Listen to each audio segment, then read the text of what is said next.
Good day, we are Group 7, and in this video, we will tackle the break-even point of our business, Dirt Busters, and its implications on our operations. But first thing, I will give you a brief introduction of what our business is all about.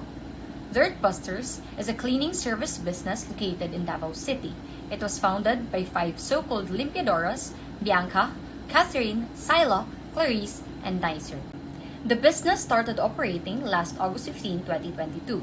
After the month-long operations, the business was able to serve its target customers, which are private household, specifically homeowners, landlords, and renters, in providing services such as basic or regular cleaning, deep or spring cleaning, move-in or move-out cleaning, sanitation and disinfection services, and many more at a reasonable rate and beyond the customer's expectations. In relation to this, as the business starts to grow, along with its growth is the management's need for specified cost information that is helpful for strategic and other managerial decisions. With this, aside from the official costing system, Dirt Busters adds as a supplement an activity-based costing system to aid internal decision-making by 1. Defining activities, activity cost pools, and activity measures.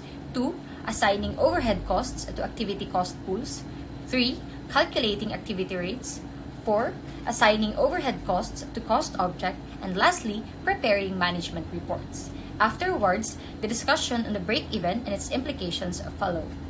The total operating cost of Dirt Busters for the year is 2,817,000 pesos, which includes the following costs: wages, 1,152,000, cleaning supplies, 360,000, equipment depreciation, 25,000, vehicle expenses, 380,000, office expenses, 300,000, managers' compensation, 600,000.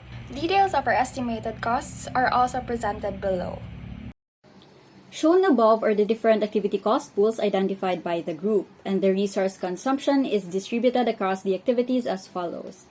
So the wages, 70% of this is allocated to the activity cost pool cleaning areas, 20% to the activity cost pool travel to jobs, and 10% to other activities. So for cleaning supplies, 100% of these is allocated to cleaning the areas. For the equipment depreciation, 80% is allocated to the activity cost pool cleaning the areas, and 20% to the other activities. For the vehicle expenses, 60% of these is allocated to the activity cost pool travel to jobs, and 40% to other activities. For the office expenses, 45% is allocated to job support, and 55% to the other activities. For the manager's compensation, 40% is allocated to job support and 60% to the other activities. So all of these will total 100%. So earlier, we have determined the operating cost and the distribution of resource consumption. So we multiply the operating cost by the percentages discussed in the previous slide to get the total cost allocated to each activity cost pool.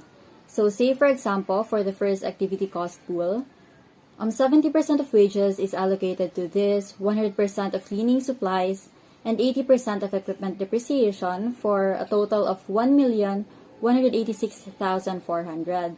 So after allocating all of the costs to the activity cost pools, we will get a total of 458,400 cost for travel to jobs, 375,000 for job support, and 797,200 for the other activities, to get a total of 2,817,000.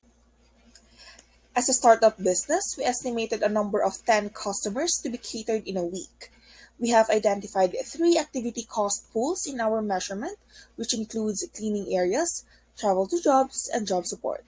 Following the distribution of resource consumption table, the cost of the cleaning areas totaled 1,186,400, travel to jobs 458,400, and job support 375,000. To get the activity per year of the cleaning areas, we used 230 square meter as the average median house multiplied to 480 customers in a year, assuming we can cater 10 customers in a week. Hence, we have 110,400 for the cleaning areas. Next is the travel to jobs, assuming 50 kilometers is traveled a day times 6 days in a week, which results to 300 kilometers. Additional 1 kilometer for allowance. To get the total, we multiplied 301 kilometers to 4 weeks, multiplied again to 12 months to get the yearly activity of travel to jobs. Then, for job support, assuming 10 customers in a week multiplied to 4 weeks, multiplied again to 12 months to get the yearly activity of job support. Next, for our activity rate, we divided cost of 1,186,400 by the activity per year of 410,400 to get the rate of 10.75 for the cleaning areas. Then we divided cost of 458,400 to 14,448 to get the rate of travel to jobs of 31.73. Lastly, the cost of 375,000 divided by the activity per year of 480 to get the rate of job support, which is 781.25. Now, assuming that we had a customer who is situated 3 kilometers away and has a 230 square meter house.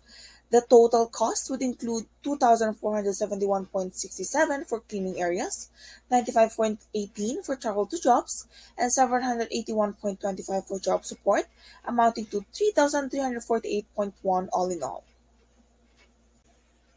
Here we have our customer margin using the ABC costing system. First, we have our revenue of 4,600, which is derived from multiplying 230 square meter to the cost of our per square meter, which is 20 pesos. Then we deducted the total costs of 3,348.1 from the total revenue to get the customer margin of 1,251.9. Greetings to everybody, ma'am, and good morning. So the financial report indicates that our operating expenditure will be 2,817,000 pesos for the entire year. Since the firm charges a fixed rate of 20 pesos per square meter, we must clean an average of 11,737 square meters each month, or 140,850 square meters yearly in order to break even, for a total of 234,750 pesos per month and 2,817,000 pesos annually. So the average extra charge for each additional kilometer over 3 is already factored into this calculation. We already know the minimal rate we would charge per activity since the firm employed activity-based costing. It is 10.75 pesos per square meter of cleaning area, 31.73 pesos each kilometer traveled for jobs, and 781.25 pesos per job support.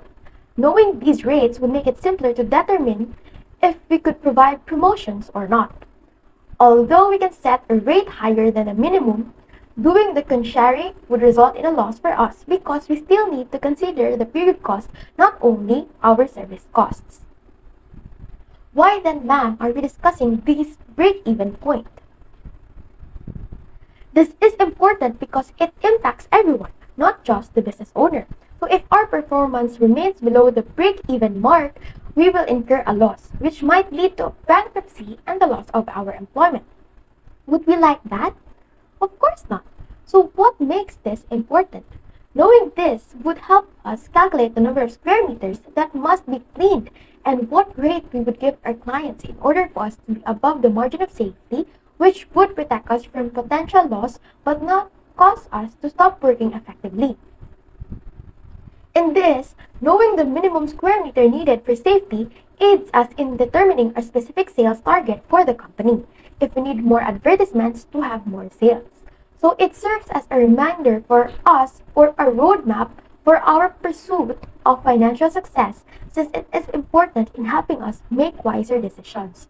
Therefore, we must understand the business's break-even point since it serves as a baseline for determining how much more we must do to cover for our costs and turn a profit.